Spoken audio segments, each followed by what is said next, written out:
On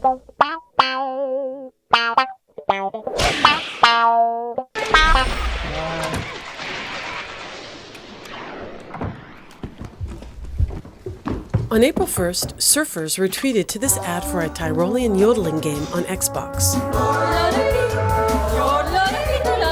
It's a sham, of course. The games have never existed. But this April Fool's joke looked pretty much like an all-out attack on Wii by Nintendo.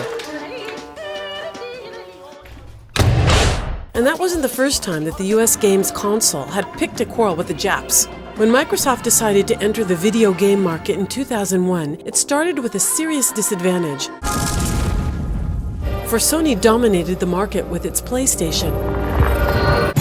PS9 has improved retinal scanning. Back then, the PlayStation 1 had shipped 100 million units, while the brand new PS2 was already a major hit. PlayStation 9. Teleport yours today. But that didn't scare them. In breaking the Japanese stranglehold, Microsoft spared no expenses on communications. For its launch, they called upon BBH, one of the best British agencies at the time, the one that imposed Levi's on the European market. It had a double brief: to establish the new product with the public and to reach hardcore gamers.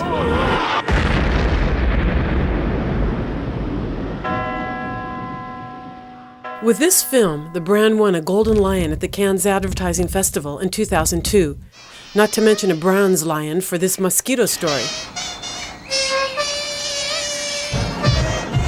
In the beginning, nature gave us a fantastic gift: music. We played and played. Life was a melody. 2 awards for their first campaign. That must have stung the opposition. We became bad musicians. Humans, you have a natural gift for playing. Don't lose it. But high-end campaigns weren't enough. Well, I only play for the fighting. To turn gamers on, you need games that push the right buttons. And PlayStation was still Lord of the Ring. Seriously, why else would I play it? She kicks eye. So in 2005, Microsoft went on the offensive and offered a new generation of game console. With the Xbox 360, another war began. A launch war, first of all, because this release came 1 year before the new PlayStation, the number 3. By attacking first, the Americans took the Japanese by surprise.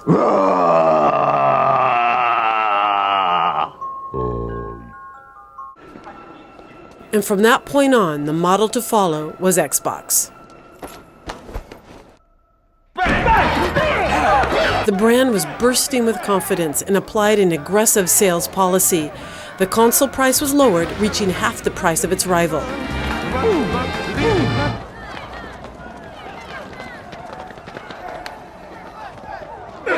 A new product called for new communications. No video games in the Xbox ads, but they did emphasize the collective experience of network gaming. So the Xbox 360's gamble paid off, and it stole a march on the PS3.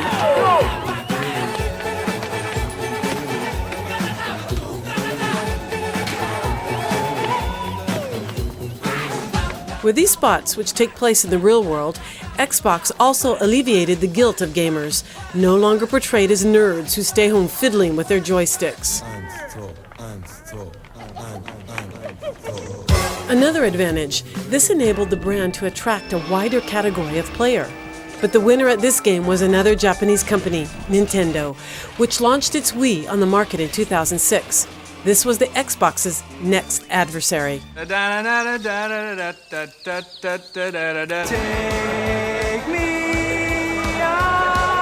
To compete, the Xbox had to soften its testosterone-heavy image by offering more than sports games and punch-ups.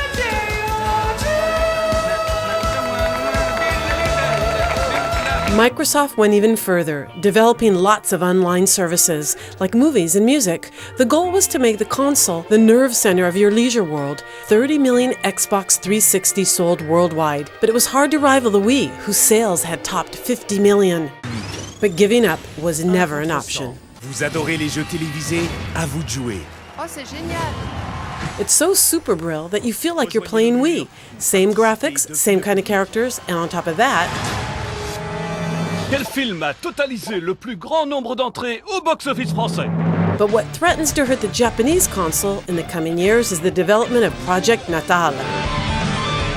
No need for a joystick, and to talk about the launch at the E3 Games Fair in Los Angeles, Xbox wheeled out an impressive recruit. Please welcome Steven Spielberg.